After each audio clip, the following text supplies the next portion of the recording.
എല്ലാവർക്കും യേശു ക്രിസ്തുവിൻ്റെ നാമത്തിൽ വന്ദനം. കർത്താവിൻ്റെ വലിയ പ്രവർത്തികൾ കാണാൻ കർത്താവ് നമ്മെ തിരഞ്ഞെടുത്തു. ദൈവം തിരഞ്ഞെടുത്ത ഓരോ വ്യക്തികളെയും നമ്മൾ വേദപുസ്തകത്തിൽ പഠിക്കുമ്പോൾ അവരെല്ലാം വലിയ കാര്യങ്ങൾക്കാണ് തിരഞ്ഞെടുത്തത്. എന്തിനാണെന്ന് വെച്ചാൽ, ദൈവം ഒരാളെ തിരഞ്ഞെടുത്താൽ ആ വ്യക്തിയിലൂടെ ദൈവത്തിന് കൂടുതൽ മഹത്വം ഉണ്ടാകണം. അതുകൊണ്ട് ആ തിരഞ്ഞെടുക്കപ്പെടുന്ന വ്യക്തിയെ ശ്രദ്ധിച്ചോ, അവർ വലിയ പ്രശ്നങ്ങളിലായിരിക്കും. നമുക്കറിയാം, വിശ്വാസികളുടെ പിതാവായ അബ്രഹാം വലിയ പ്രശ്നങ്ങളുടെ നടുവിലാണ്. നീണ്ട വർഷങ്ങൾ അവർക്കൊരു തലമുറയില്ല. അബ്രഹാം കൊതിച്ച ഒന്നാണ്, പൊന്നുണ്ട്, വെള്ളിയുണ്ട്, 318 അഭ്യാസികൾ വീട്ടിലുണ്ട്. അതായത് ഒരു രാജ്യത്തെ നേരിടാനുള്ള സൈന്യബലം ഈ അബ്രഹാമിനുണ്ട്. ആവശ്യം പോലെ രാജ്യങ്ങളെക്കാൾ, രാജാക്കന്മാരെക്കാൾ സ്വത്തുണ്ട്. അബ്രഹാം ഇതിലൊന്നും സന്തോഷിച്ചില്ല. അബ്രഹാം ഒരു പുതിയ ജനറേഷനെ കാത്തിരുന്നു. ഇന്ന് ഭൂമിയിൽ നഷ്ടപ്പെട്ടുകൊണ്ടിരിക്കുന്നത് ജനറേഷനാണ്. അതായത് യൂറോപ്യൻ രാജ്യങ്ങളിലോട്ട് നോക്കിയാൽ, അമേരിക്ക, യൂറോപ്പ് പോലെയുള്ള രാജ്യങ്ങൾ നോക്കിയാൽ, അവിടുത്തെ ചർച്ചുകളിൽ വരുന്നത് തന്നെ 55 വയസ്സിന് മുകളിലോട്ടുള്ളവരാണ്. എന്നാൽ പൊതുജനത്തെ നോക്കിയാൽ ഈ യൂറോപ്യൻ രാജ്യങ്ങളിലെ പൊതുജനം എന്ന് പറഞ്ഞാൽ 35 വയസ്സുള്ളവരാണ്. അപ്പോൾ 35 വയസ്സും അതിന് താഴോട്ടുള്ളവരും ദേവാലയങ്ങളിലില്ല. അതിൻ്റെ അർത്ഥം അവരുടെ ഭാവി ദൈവവുമായിട്ടുള്ള ബന്ധം നഷ്ടപ്പെട്ടു പോയെന്നാണ്. അപ്പോൾ ഒരു ദൈവ പൈതൽ അറിയണം, ദൈവത്തിന് ഒരു പുതിയ ജനറേഷനെ വേണം, പുതിയ തലമുറകളെ വേണം. അബ്രഹാം ആഗ്രഹിച്ചത് ഒരു പുതിയ തലമുറയാണ്. നമ്മുടെ ജീവിതത്തിൽ നമ്മൾ പുതിയ വർഷത്തിലേക്ക് കാലൂന്നുമ്പോൾ പ്രാർത്ഥിക്കണം, കർത്താവേ, 2024 ഞങ്ങൾക്ക് ഒരു പുതിയ ജനറേഷനെ കാണാനിടയാകണം. ചർച്ചിലാണെങ്കിലും നമ്മുടെ മുൻപിലാണെങ്കിലും ഒരു പുതിയ തലമുറ എഴുന്നേറ്റ് വരണം. അതായത് അബ്രഹാം തൻ്റെ പ്രായത്തിൽ ചെയ്യാവുന്നതിൻ്റെ ബെസ്റ്റ് ചെയ്തു. ഇനി ഇതിനെ കൊണ്ടുപോകാൻ കഴിയുന്നൊരു തലമുറ. അബ്രഹാം ഏറ്റവും നല്ല കാര്യമാണ് ആഗ്രഹിച്ചത്. 25ഓളം വർഷം അവൻ അത് തന്നെ ആഗ്രഹിച്ചു. കാരണം അത് ഏറ്റവും വലിയ ആഗ്രഹമാണ്, അടുത്ത ജനറേഷൻ. ദാവീദിനോട് ദൈവം പറഞ്ഞു ഇത് തന്നെയാണ്, നിന്റെ അടുത്ത തലമുറയെ നീ ഇരിക്കുന്ന കസേരയിൽ ഞാൻ ഇരുത്തും. ഒരു മനുഷ്യ ജീവിതത്തിൽ അവനുണ്ടാകുന്ന ഏറ്റവും വലിയ സ്വസ്ഥതയെന്ന് പറയുന്നത് അടുത്ത ജനറേഷനാണ്. നമ്മുടെ കൂട്ടായ്മയുടെ പേര് തന്നെ പ്രൈസ് ജനറേഷൻ എന്നാണ്. വേണമെങ്കിൽ ഇങ്ങനെ പറയാം, ജീസസ് ജനറേഷൻ. യേശുവിൽ നിറഞ്ഞിരിക്കുന്ന ഒരു ജനറേഷൻ എഴുന്നേറ്റ് വരാതെ നമ്മുടെ കൂട്ടായ്മയ്ക്ക് ഭാവിയില്ല, നമ്മുടെ പദ്ധതികൾക്കൊന്നും ഭാവിയില്ല. അപ്പോൾ ജീസസ് എവരിഡേ എന്ന ഈ പ്രാർത്ഥന കൂട്ടായ്മയിലൂടെ യേശുവിൽ നിറഞ്ഞു നിൽക്കുന്ന ഒരു പുതിയ ജനറേഷൻ എഴുന്നേറ്റ് വരണം. സ്തുതിക്കുന്ന, ആരാധിക്കുന്ന, വചനം പറയുന്ന, വിശ്വാസത്തിന് വേണ്ടി നെഞ്ചും നെറ്റിയും ഉയർത്തി നിൽക്കുന്ന, പരിശുദ്ധാത്മാവിൽ നിറഞ്ഞു നിൽക്കുന്ന ഒരു ജനറേഷൻ എഴുന്നേറ്റ് വരണം. അതിനായി നാം ആഗ്രഹിക്കണം. അതിനുള്ള ബലവും കൃപയും കർത്താവ് നമുക്ക് നൽകും. ഇങ്ങനെയുള്ള ആലോചനകളൊക്കെ ദൈവം തരുമ്പോൾ ഓരോ കുടുംബം ആഗ്രഹിക്കണം, കർത്താവേ, ഞങ്ങളെ അടുത്ത തലമുറ ഞങ്ങളെക്കാൾ പ്രാർത്ഥിക്കുന്നവരും, ഞങ്ങളെക്കാൾ വിശ്വസിക്കുന്നവരും, ഞങ്ങളെക്കാൾ വിശുദ്ധരും, ഞങ്ങളെക്കാൾ ധൈര്യമുള്ളവരും, ഞങ്ങളെപ്പോലും തിരുത്തുന്നവരുമാകണം. അങ്ങനൊരു ജനറേഷൻ നമ്മുടെ വീട്ടിലുണ്ടെങ്കിൽ ആ വീടിന് നിലനിൽപ്പുണ്ട്. ലോത്തിൻ്റെ കുടുംബം തീർന്നുപോയി. അബ്രഹാമിൻ്റെ കുടുംബം ഇന്നും വർദ്ധിച്ചുകൊണ്ടിരിക്കുന്നു. അബ്രഹാം ഇറങ്ങിത്തിരിച്ച കാലത്ത് അബ്രഹാമിന് ജനറേഷൻ ഇല്ല, ലോത്തിനുണ്ട്. എന്നാൽ ലോത്തിൻ്റെ ജനറേഷൻ നാശത്തിലേക്ക് കൂപ്പുകുത്തി വീണു. എന്നാൽ അബ്രഹാമിന് ദൈവം ലേറ്റായിട്ടാണ് അടുത്ത തലമുറയെ കൊടുത്തതെങ്കിലും ആകാശത്തിലെ നക്ഷത്രങ്ങളെ പോലെ ദൈവം വർദ്ധിപ്പിച്ചു. പ്രാർത്ഥിച്ചു വാങ്ങുന്നതും സ്വന്തം കഴിവുകൊണ്ട് നാച്ചുറലായിട്ടുണ്ടാകുന്നതും തമ്മിൽ വ്യത്യാസമുണ്ട്. അതുകൊണ്ട് പ്രാർത്ഥിച്ച് വാങ്ങുന്നതെല്ലാം നമ്മുടെ കുഞ്ഞുങ്ങളെ ദൈവത്തിന് വേണ്ടി പ്രാർത്ഥിച്ച് ഒരു അനുഗ്രഹമാക്കി മാറ്റാൻ അമ്മമാർ, അപ്പന്മാർ, നമ്മളെല്ലാവരും നമ്മുടെ അടുത്ത തലമുറയ്ക്ക് വേണ്ടി വളരെയധികം പ്രാർത്ഥിക്കണം. അതുപോലെ പുതിയ ആൾക്കാർ രക്ഷിക്കപ്പെടണം, യേശുവിലേക്ക് വരണം. ഒരു പുതിയ ജനറേഷൻ കടന്നു വരണം. കൂട്ടമായി യേശുവിന് വേണ്ടി സ്നാനപ്പെട്ട് വേർതിരിയുന്നൊരു സമൂഹം, പുതിയൊരു ജനറേഷൻ ഈ സമൂഹത്തിൽ നിന്ന്, ഇരുട്ടിലുള്ള ജനം വെളിച്ചം കണ്ടിട്ട് ഈ വെളിച്ചത്തിൽ വന്ന് ഈ സത്യത്തിലേക്ക് വരണം. ഇതെല്ലാം നമ്മുടെ പ്രാർത്ഥന വിഷയമാകട്ടെ. കർത്താവ് അതിനുള്ള കൃപ സഭയ്ക്കും കേൾക്കുന്ന നിങ്ങൾക്കും ആത്മാക്കളെ നേടാൻ, പുതിയ ജനറേഷനെ കാണാൻ കൃപ തരട്ടെ. ചേർന്ന് പാടി യേശുവിനെ ആരാധിക്കാം. പകരം നൽകും നീ കരുതും കരുതലിനാ യേശുവേ നീ ഓർത്തതിനാ എന്നെ നീ മാനിച്ചതിനാ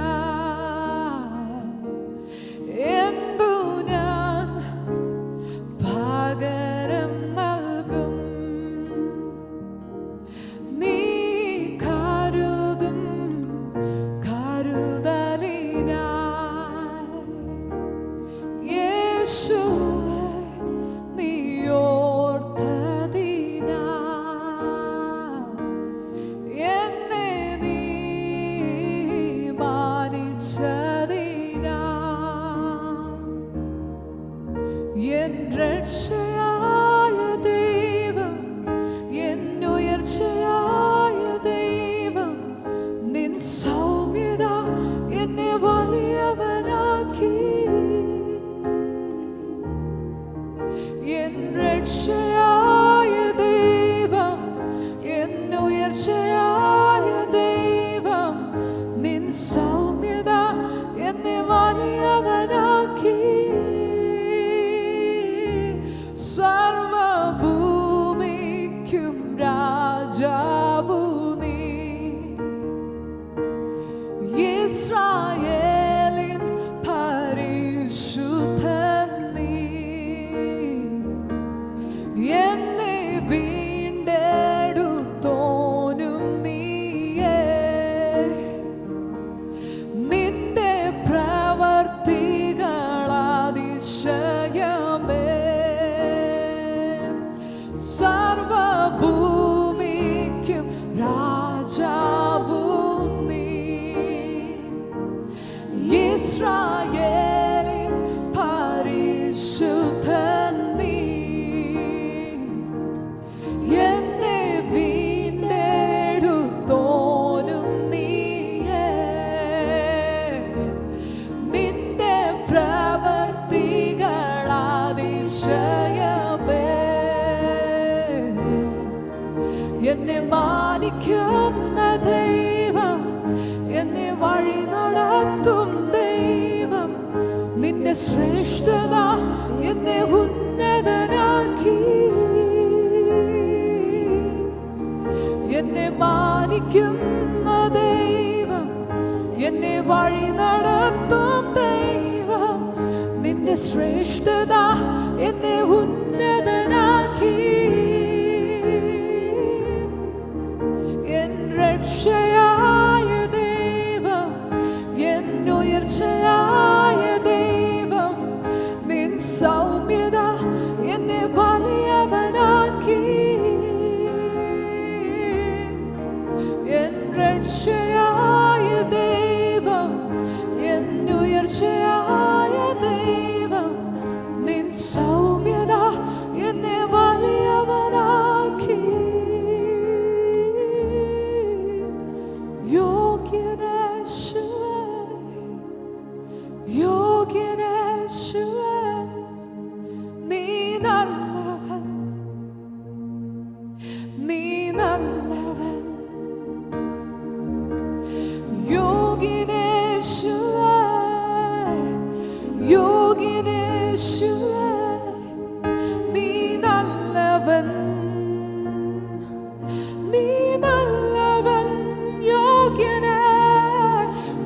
യോഗ്യനേശുവേ,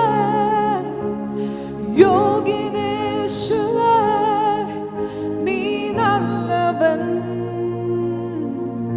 നീ നല്ലവൻ. ഓ യോഗ്യനേശുവേ, യോഗ്യനേശുവേ, നീ നല്ലവൻ, നീ നല്ലവൻ. യോഗ്യനേ, യോഗ്യനേശുവേ, യോഗ്യനേശുവേ, നീ നല്ലവൻ. ഓ നീ നല്ലവൻ. യോഗ്യനേശുവേ, യോഗ്യനേശുവേ, നീ നല്ലവൻ, നീ നല്ലവൻ. യോഗ്യനേ, യോഗ്യനേശുവേ, യോഗ്യനേശുവേ, നീ നല്ലവൻ, നീ നല്ലവൻ. ഓ യോഗ്യനേശുവേ, അങ്ങ് നല്ലവൻ, അങ്ങ് നല്ലവൻ. അങ്ങയുടെ വലിയ വിശ്വസ്തതയ്ക്കായി നന്ദി കർത്താവേ. അങ്ങയുടെ സൗമ്യതയാണ് ഞങ്ങളെ വലിയവരാക്കിയത്.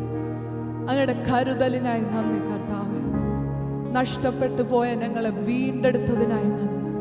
ലൂസിഫറിന് ലഭിക്കാത്തത്, ദൂതന്മാർക്ക് ലഭിക്കാത്തത്, ആ വീണ്ടെടുപ്പ് ഞങ്ങൾക്ക് ലഭിച്ചതിനായി നന്ദി. നഷ്ടപ്പെട്ടു പോയ പർദീസ ഞങ്ങൾക്ക് വീണ്ടെടുത്തു തന്നതിനായി നന്ദി. നഷ്ടപ്പെട്ടു പോയ ദൈവ തേജസ് ഞങ്ങൾക്ക് പകർന്നു തന്നതിനായി നന്ദി. അങ്ങയുടെ ക്രൂശിലൂടെ ഞങ്ങളെ മക്കളാക്കി തീർത്തതിനായി നന്ദി. അങ്ങ് നല്ലവൻ, അങ്ങ് നല്ലവൻ. യേശുവേ, അങ്ങ് നല്ലവൻ, നല്ലവൻ.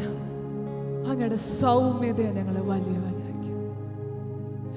എൻ രക്ഷയായ ദൈവം, എൻ്റെ ഉയർച്ചയായ ദൈവം, നിൻ സൗമ്യത എന്നെ വലിയവനാക്കി. എൻ രക്ഷയായ ദൈവം, എൻ്റെ ഉയർച്ചയായ ദൈവം, നിൻ സൗമ്യത എന്നെ വലിയവനാക്കി. എന്നെ മാനിക്കുന്ന ദൈവം, എന്നെ വഴി നടത്തും ദൈവം, നിന്റെ ശ്രേഷ്ഠത എന്നെ ഉന്നതനാക്കി.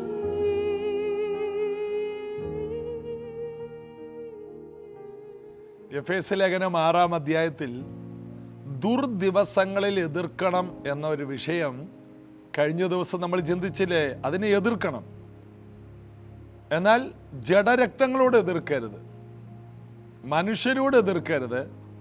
മനുഷ്യരെ നശിപ്പിക്കുന്ന, മനുഷ്യരിലൂടെ നമ്മെ നശിപ്പിക്കാൻ നോക്കുന്ന പിശാചിൻ്റെ രഹസ്യ പദ്ധതികളെ നമ്മൾ ആക്രമിക്കണം. പിശാചിനെ ആക്രമിക്കണം, എന്നാൽ പിശാച് ഉപയോഗിക്കുന്ന ആരെയും നമ്മൾ ആക്രമിക്കരുത്. ഇതിന് വളരെയധികം ഏകാഗ്രതയും വളരെയധികം പ്രാർത്ഥനയും ആവശ്യമാണ്. ഇന്നലെ നമ്മൾ ചിന്തിച്ചത് എഫേസ്യർ 6:10 മുതൽ ദുർദിവസങ്ങൾ എതിർത്തിട്ട് നമ്മൾ ഉറച്ചു നിൽക്കണം. അതിന് ദൈവത്തിൻ്റെ സർവായുധ വർഗം നമ്മൾ ധരിക്കണം. സർവായുധ വർഗം നാം എടുക്കണം. ധരിക്കാനുള്ളതുണ്ട്, എടുക്കാനുള്ളതുണ്ട്. പരിചയും വാളും നാം എടുക്കാനുള്ളതാണ്. ധരിക്കാനുള്ളത് എന്തൊക്കെയാണ്? മാർപ്പതക്കം, നെറ്റിയിൽ ശിരസ്ത്രം, അരയ്ക്ക് സത്യം, കാലിൽ ചെരുപ്പ്. ഇത് നാം ധരിക്കണം. എടുക്കാനുള്ളത് ആക്രമണത്തിനുള്ളതാണ്. ധരിക്കാനുള്ളത് പരിച, സുരക്ഷിതമാണ്. നമുക്ക് ദൈവം സുരക്ഷിതത്വത്തിന് വേണ്ടിയാണ് ആദ്യം നാം ധരിക്കേണ്ടത്.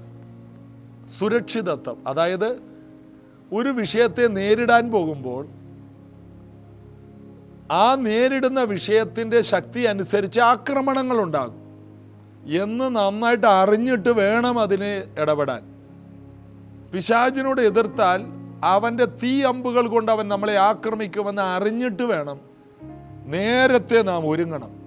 അവൻ്റെ ഏത് വഴിയിലൂടെ ആക്രമണം ഉണ്ടായാലും ഞാൻ അതിനെ നേരിടും. എന്നിട്ട് വേണം പരിചയം വാളും അത് എടുക്കാനുള്ള ആയുധങ്ങൾ, സർവായുധവർഗം. ആദ്യം പറഞ്ഞത് ധരിക്കാനുള്ളത്. ആദ്യം ധരിക്കണം. അതായത് പിശാചിന് ഇനി നമ്മെ മറിക്കാൻ കഴിയരുത്. ക്രിസ്തീയ ജീവിതം എന്ന് പറയുന്നത് യുദ്ധമാണ്. യേശു പറഞ്ഞു, ഞാൻ എൻ്റെ സഭയെ പണിയും, പാതാള ഗോപുരം അതിനെ ജയിക്കില്ല. രക്ഷിക്കപ്പെട്ട് കർത്താവിലോട്ട് തിരിയുന്ന സ്വർഗത്തിൻ്റെ അവകാശികളായ നമുക്കെതിരെ പിശാചിന് ആക്രമണമാണ്. എന്താണ്? നാം സ്വർഗം കാണരുത്. ഒരിക്കൽ ആദാമും ഹവ്വയും പർദീസയിൽ ദൈവത്തോടുകൂടെ സന്തോഷിക്കുന്നത് കണ്ടു നിൽക്കാൻ കഴിയാതെ അവരെ ആ പർദീസയെ നാട്ടിപ്പായിക്കാൻ ഇവൻ മെനഞ്ഞ തന്ത്രത്തെ അവർക്ക് തിരിച്ചറിയാൻ കഴിയാതെ പോയി. എന്നാൽ യേശു കർത്താവ് വന്ന് സാത്താൻ്റെ തന്ത്രങ്ങളെ കണ്ടെത്തി അതിനെ ആക്രമിക്കാനുള്ള ശേഷി നമുക്ക് തന്നു. നാം ആദാമിനേക്കാൾ ശ്രേഷ്ഠരാണ്. പഴയ നിയമ വിശുദ്ധന്മാരെക്കാൾ ശക്തരാണ്. പഴയ നിയമ വിശുദ്ധന്മാർക്ക് സാത്താൻ്റെ തന്ത്രങ്ങളെ തിരിച്ചറിയാനുള്ള വെളിപ്പാടുകളില്ലായിരുന്നു. യേശു വന്നു, മറ നീക്കി. ഓരോ പ്രശ്നത്തിൻ്റെ പുറകിൽ ഓരോ ആത്മാവാണെന്ന് യേശു പറഞ്ഞു. അതായത് ഊമനും ചെകിടനുമായ ആത്മാവേ ഇവനെ വിട്ടു പോന്ന് പറഞ്ഞപ്പോൾ അവൻ്റെ ചെവിയും തുറന്നു, അവൻ്റെ നാവിൻ്റെ കെട്ടുമഴിഞ്ഞു. അപ്പോൾ ഒരു ആത്മാവാണ്. വർഷങ്ങളായി ആ ചെറുക്കൻ സംസാരിക്കുന്നില്ല. എന്നാൽ യേശു ആത്മാവിനെ പുറത്താക്കി. അപ്പോൾ ഊമനായ ആത്മാവ്, ചെവി കേൾപ്പിക്കാത്ത ആത്മാവ്, ക്യാൻസറിൻ്റെ ആത്മാവ്, കലക്കത്തിൻ്റെ ആത്മാവ്, ഭിന്നതയുടെ ആത്മാവ്, നിരാശയുടെ ആത്മാവ്, മരിക്കണമെന്ന് ചിന്തയിടുന്ന ആത്മാവ്, മറ്റുള്ളവരുടെ പക വീട്ടണമെന്ന് ചിന്തിക്കുന്ന ആത്മാവ്, എന്തെല്ലാം തരത്തിലുള്ള ആത്മാവുണ്ട്. ഒരിക്കലൊരു സഹോദരിക്ക് എന്നോട് എന്തൊക്കെയോ പിണക്കം ഉണ്ടായിട്ടുണ്ട്. ആ സഹോദരി എന്നെ തെറ്റിദ്ധരിച്ചു. ആ സഹോദരി ഒരിക്കൽ ഇങ്ങനെ ഇരിക്കുമ്പോൾ പിശാച് അടുത്തു വന്ന് പറയുകയാണ്, നീ ആ ദൈവദാസന് എതിരെ കുറേ കാര്യം എഴുതി വെച്ച് ഒപ്പിട്ടിട്ട് നീ ആത്മഹത്യ ചെയ്യാൻ, ഈ ദൈവദാസൻ കാരണമാണ്. ആ സഹോദരിക്ക് ഉടനെ മനസ്സിലായി ഇത് പിശാചാണെന്ന്. ഉടനെ മാറിയിരുന്ന് പ്രാർത്ഥനയിലിരുന്നതിനെ പോരാടി തോൽപ്പിച്ചു. പിറ്റേ ദിവസം വന്ന് സങ്കടത്തോടെ എന്നോട് പറഞ്ഞു, പാസ്റ്റർ ഇങ്ങനൊരു സംഭവം ഉണ്ടായി, ഞാൻ നേരിട്ട് കേട്ടു. പാസ്റ്ററിനെതിരെ എഴുതി വെച്ച് ആത്മഹത്യ ചെയ്യാൻ. കണ്ടോ? ആ സഹോദരിക്ക് വേണ്ടി ഞാൻ പ്രാർത്ഥിച്ചു. ആ വലിയ പിശാചിൻ്റെ വഞ്ചനയിൽ നിന്ന് ആ സഹോദരി പുറത്തു വന്നു. ആ കുടുംബത്തിൻ്റെ മുഴുവനും അനുഗ്രഹങ്ങളും, ഒരു കുടുംബത്തിൽ എന്തെല്ലാം ഐശ്വര്യമുണ്ട് അത് മുഴുവൻ ആ സഹോദരി കാണാൻ ദൈവം കൃപ കൊടുത്തു. അപ്പം ഇങ്ങനെയുള്ള കുറേ ചരിത്രങ്ങളുണ്ട്. ഓരോ തെറ്റായ ചിന്തകൾ, ആത്മഹത്യ ചിന്തയുടെ പുറകിൽ ഒരു ആത്മാവാണ്. അപ്പം ഇതിനെയെല്ലാം ജയിക്കുവാൻ കഴിഞ്ഞ ദിവസം നമ്മൾ ചിന്തിച്ചു, അരയ്ക്ക് സത്യം. വചനമുണ്ടെങ്കിൽ ദുർചിന്തകളെ ജയിക്കാൻ കഴിയും. ജോസഫ് ദുർചിന്തകളെ ജയിച്ച് ഓടി മറഞ്ഞു. അവന് വന്ന ജയില് പോലും അവന് പ്രമോഷൻ്റെ ചവിട്ടുപടികളായി മാറി. അതായത് ഒരു ഷോർട്ട് കട്ടായിരുന്നു, അവൻ്റെ അനുഗ്രഹത്തിലേക്കുള്ള ഷോർട്ട് കട്ടായിരുന്നു ആ ജയില്. എന്നാൽ ചിലർക്ക് ജയിൽ ആത്മഹത്യയും മരണവുമാകാം, നാശമാകാം.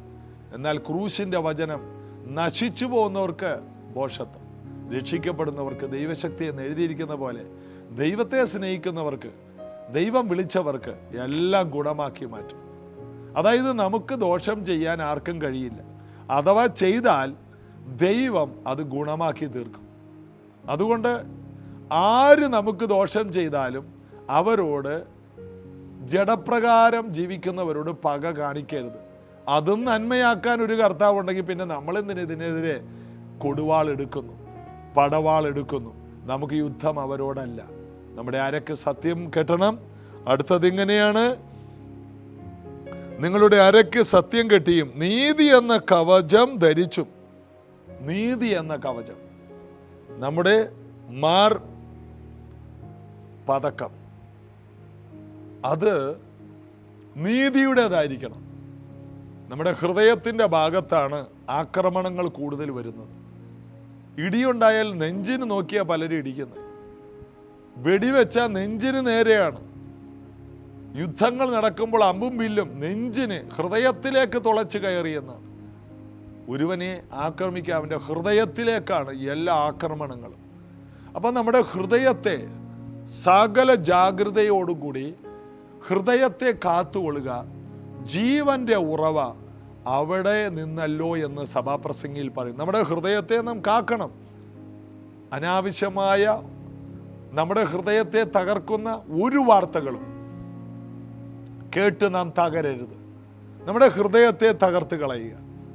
പെട്ടെന്നുള്ള വാർത്തകൾ, പെട്ടെന്നുള്ള കാര്യങ്ങൾ നമ്മളെ തകർത്ത് കളയാം. യോബിൻ്റെ ജീവിതത്തിൽ ഒരു ദിവസം തന്നെ മക്കളെല്ലാം മരിച്ചു, ആടുമാടുകൾ ചത്തു, ഭാര്യ പടങ്ങിപ്പോയി, താൻ രോഗിയെ ഒറ്റ ദിവസം കൊണ്ട് ഇതെല്ലാം കൂടി സംഭവിക്കുകയാണ്. അവിടെ നമ്മൾ വായിക്കുന്ന യോബ് വീണ് ദൈവത്തെ ആരാധിച്ചു. അവനറിയാം ദൈവം തന്നു, ദൈവം എടുത്തു, അവൻ്റെ നാമം വാഴ്ത്തപ്പെടട്ടെ. അതിൻ്റെ അർത്ഥം തന്നത് മുഴുവനും ദൈവമാണ്, എടുത്തത് മുഴുവനും ദൈവമാണ്, ഇനിയും തരുവാൻ കഴിയുന്നത് ദൈവം തന്നെയാണ്. യോബ് ഈ കാരണത്താൽ ഒരു പാപത്തിൻ്റെ വാക്ക് പറഞ്ഞില്ല. ദൈവമേ എന്നോട് ഈ ചതിയെന്തിന് ചെയ്തു, ഒരു വാക്ക് പറഞ്ഞില്ല. അതുകൊണ്ട് ദൈവത്തിൻ്റെ മനോബോധപ്രകാരം ദൈവത്തെ പ്രസാദിപ്പിക്കുന്ന വാക്കുകൾ മാത്രം പറഞ്ഞ യോബിനെ ദൈവം ഇരട്ടി അനുഗ്രഹമുള്ളവനാക്കി ദൈവത്തിന് പുകഴ്ച കൊടുത്തു. ഭാര്യയെ തിരുത്തി, നീ ഒരു പൊട്ടിയെ പോലെ ദൈവത്തെ തള്ളിക്കളയാൻ പറയല്ലേ. സർവശക്തനിൽ നിന്ന് നന്മ മാത്രമല്ല തിന്മയും സ്വീകരിച്ചുകൂടെ? തിന്മ വന്നാലും അത് നന്മയാക്കാൻ കഴിയുന്ന ഒരു സർവശക്തനല്ലേ നമ്മുടെ ദൈവം. ദൈവത്തിന് യോബിനെ കുറിച്ച് അഭിമാനമാണ്. അവൻ നിഷ്കളങ്കനാണ്, അവൻ നേരുള്ളവനാണ്, അവൻ ദോഷം വിട്ടകലെന്നവനാണ്, അവൻ ദൈവഭക്തനാണ്. അവന് തന്നെ ഒരു കവചം അവൻ വെച്ചിരുന്നു. ജീവിതത്തിൽ വരുന്ന ഓരോ തീയമ്പുകളും അവൻ്റെ ചങ്കിനകത്ത് കയറാൻ അവൻ വിടില്ല. അവൻ പറയും അതൊക്കെ നന്മയ്ക്കാണെന്നേ. ഇത് ചെറിയ വിഷയം മതി, പോയി കട്ടിലയിലോട്ട് ഒറ്റ വീഴ്ചയാണ്. വീട്ടുകാരെ സ്വസ്ഥത കളയും, നാട്ടുകാരെ സ്വസ്ഥത കളയും. ഒരിക്കലും ഒരു ദൈവ പൈതൽ അഗ്നി അസ്ത്രങ്ങളുടെ മുമ്പിൽ തളരരുത്. നീതി എന്ന കവചം, ഞാൻ നീതിമാനാണ്, ഞാൻ പ്രാർത്ഥിച്ചാൽ ദൈവം കേൾക്കും, എൻ്റെ പ്രാർത്ഥനയ്ക്ക് മറുപടിയുണ്ട്, ഞാൻ പ്രാർത്ഥിച്ചാൽ അത്ഭുതം നടക്കും, എൻ്റെ കർത്താവ് എൻ്റെ കൂടെയുണ്ട്, ഞാൻ കൂരി താഴ്വരെ കൂടി പോയാലും ഞാനെന്തിനു പേടിക്കണം, എൻ്റെ ദൈവം എൻ്റെ നന്മകൾ എടുത്തു, അതിൻ്റെ 1000 മടങ്ങ് തരാനും എൻ്റെ ദൈവത്തിന് കഴിയും. ഇങ്ങനൊരു പോസിറ്റീവ് എനർജിയിൽ നീതി എന്ന കവചം ധരിച്ച് ശ്രദ്ധയോടെ പ്രാർത്ഥിച്ച് വിജയം കൈവരിക്കുന്ന നീതിമാന്മാർക്ക് ജീവിതത്തിൻ്റെ അടുത്ത നാളുകൾ, അടുത്ത വർഷങ്ങൾ അത്ഭുതമായി മാറും. നമുക്ക് വിശ്വസിക്കാം, നമ്മുടെ 2024 നമ്മൾ നന്മ കാണാൻ പോവുകയാണ്. കാരണം ഈ ദിവസങ്ങളിൽ നമുക്കെതിരെ വന്ന എല്ലാ പ്രശ്നങ്ങളെയും നാം സ്തോത്രം പറഞ്ഞ് നേരിട്ടു. എല്ലാ പ്രശ്നങ്ങളെയും ഇതെല്ലാം നന്മയ്ക്കാണെന്ന് എന്ത് വന്നാലും പറയണം, എല്ലാം നന്മയ്ക്ക്. ദൈവം അനുവദിച്ചതെല്ലാം നന്മയ്ക്ക്. എല്ലാവരും ഒന്ന് പറഞ്ഞു, ദൈവം അനുവദിച്ചതെല്ലാം നന്മയ്ക്ക്.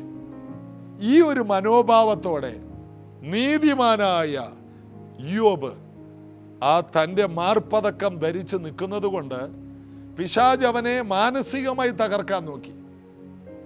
അവനെ ആത്മഹത്യയിലേക്ക് കൊണ്ടുവരാൻ പോലും പിശാച് പ്രേരിപ്പിച്ചു കാണും. അവൻ്റെ കൂട്ടുകാരവനെ വ്യസനിപ്പിക്കാൻ നോക്കി. അവൻ തളരുന്നില്ല. അവൻ്റെ കൂടെ കുത്തിയിരുന്ന് അവനെ തളർത്താൻ നോക്കിയിട്ട് തളരുന്നില്ല. ഭാര്യ തളർത്താൻ നോക്കി, അവൻ തളർന്നില്ല. മക്കൾ, കുടുംബം എല്ലാം പോയി, തളർന്നില്ല. തളരില്ലെന്ന് നമ്മളാ തീരുമാനിക്കുന്നത്. നീതിമാൻ കുലുങ്ങിപ്പോകാൻ അവൻ ഒരു നാളും സമ്മതിക്കില്ല. നീതിമാൻ അവൻ തോറ്റുപോകില്ല.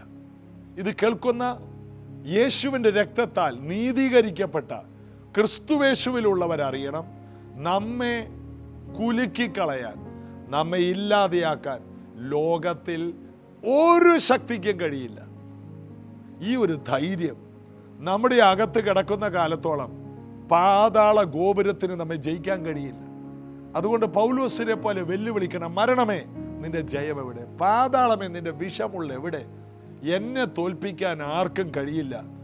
ഞാൻ നീതിമാനാണ്, ഞാൻ കുലുങ്ങിപ്പോകില്ല. നീതിമാൻ 7 പ്രാവശ്യം വീണാലും എഴുന്നേൽക്കും.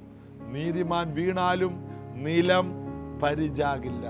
അവൻ എഴുന്നേറ്റ് വരുമെന്ന്. ജീവിതത്തിൽ വീഴ്ചകൾ വരും, അവൻ അവിടെ നിന്ന് എഴുന്നേൽക്കും. അവൻ അറിയാം, ഞാൻ നീതിമാനാണ്, എൻ്റെ കർത്താവ് എൻ്റെ കൂടെയുണ്ട്. ദാവീദിന് വീഴ്ച വന്നു, അവൻ അവിടെ നിന്ന് എഴുന്നേറ്റു. ദൈവത്തിൻ്റെ ഹൃദയപ്രകാരമെന്ന് പിന്നത്തേതിൽ അവൻ വീണ്ടും മാന്യമായ സാക്ഷ്യം കിട്ടി. നീതിമാന് വീഴ്ച വരാം, എന്നാൽ അവിടെ നിന്ന് എഴുന്നേക്കും. അതുകൊണ്ട് തോറ്റുകൊടുക്കരുത്. ദുർദിവസങ്ങൾ എതിർക്കണം, നീതി ധരിക്കണം, പ്രാർത്ഥിക്കാം. യേശു കർത്താവേ, ഈ വചനങ്ങൾ കേട്ടിട്ട് ഈ പ്രഭാതത്തിൽ അല്ലെങ്കിൽ ഇത് കേൾക്കുന്ന സമയം കഴിഞ്ഞ് മുന്നോട്ട് പോകുന്നവർക്ക് അസാധാരണമായ ദൈവശക്തി ഉണ്ടാകട്ടെ. ഈ വചനത്തിൻ്റെ സത്യങ്ങളിൽ ഇവർ കുലുങ്ങാത്തവരും തളരാത്തവരുമായി ജീവിക്കട്ടെ. നീതിമാനെ ദൈവം പട്ടിണി കിടത്തുകയില്ല. അങ്ങയുടെ വചനം അങ്ങനെ പറയുന്നു. നീതിയുള്ള ഒരു ജീവിതത്തിനായി ഞങ്ങളുടെ പിതാക്കന്മാർ നീതിയോടെ നടന്നപ്പോൾ അവരെ ഉയർത്തിയ കർത്താവിൻ്റെ ബലമേറിയ കൈകളിൽ ഈ മക്കളെയും സമർപ്പിക്കും. ഇവരെ അനുഗ്രഹിച്ചയക്കും. കൃപ കൊണ്ട് നിറയണം. യേശുവിൻ്റെ നാമത്തിൽ എല്ലാവിധ വിടുതലുകളും ഇവർ പ്രാപിക്കട്ടെ. സൗഖ്യങ്ങൾ പ്രാപിക്കട്ടെ, വിടുതലുകൾ പ്രാപിക്കട്ടെ. ഇവരുടെ മുൻപിലുള്ള പുതിയ വർഷം ഇവർക്ക് അത്ഭുതമാകട്ടെ. യേശുവിൻ നാമത്തിൽ ആമേൻ. ദൈവമക്കളെ, ഒരു സന്തോഷ വാർത്ത, 1-2 അനൗൺസ്മെൻ്റ് ഉണ്ട്. ഇന്ന് വൈകിട്ട് 7 മണിക്ക് നമ്മുടെ ഉപവാസ പ്രാർത്ഥന, ഈ വർഷത്തിലെ ഏറ്റവും ഒടുവിലത്തെ ഉപവാസ പ്രാർത്ഥനയാണ്. എല്ലാവരും തന്നെ വരണം.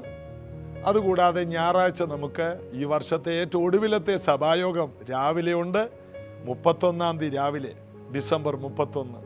അതുകൂടാതെ ഞായറാഴ്ച വൈകിട്ട് തന്നെയാണ് ന്യൂ ഇയർ സർവീസും. രണ്ടും കൂടി ഒരുമിച്ച് വന്നു. 2 മീറ്റിംഗ് മാറ്റി വെക്കുന്നില്ല. രാത്രി 10 മണിക്കാണ് നമ്മുടെ ന്യൂ ഇയർ സർവീസ്. ഒരു 12-12:30 നിൽക്കും. അത് പുതിയ വർഷം പ്രാർത്ഥനയോടെ നമുക്ക് തുടങ്ങണം. രാത്രിയാണെങ്കിലും വരാൻ ബുദ്ധിമുട്ടാണെങ്കിലും വരണം. ദൂരെയുള്ള സ്ഥലങ്ങൾ നിങ്ങൾ വരണം. ഒരുമിച്ച് ഒരു പുതിയ വർഷത്തിലേക്ക് കയറാം. ആ ന്യൂ ഇയർ രാത്രി സർവീസിൽ കർത്താവിൽ പ്രസിദ്ധനായ ഫിന്നി സ്റ്റീഫൻ എന്ന ദൈവഭൃത്യൻ കുടുംബമായിട്ട് നമ്മോട് കൂടെയുണ്ട്. ഒരു അഭിഷേകത്തോടുകൂടി പുതിയ വർഷത്തിലേക്ക് കയറാനും കർത്താവ് സഹായിക്കട്ടെ. ഞായറാഴ്ച രാവിലത്തെ മീറ്റിംഗ് മറക്കരുത്. നമ്മുടെ ഈ വർഷത്തെ ഒടുവിലത്തെ സഭായോഗമാണ്. കർത്താവിന് വേണ്ടി നമ്മൾ ചെലവഴിക്കുന്ന സമയമാണ് നമ്മുടെ ഭൂമിയിൽ ഏറ്റവും വലിയ ലാഭം. മറക്കരുത്. God bless you.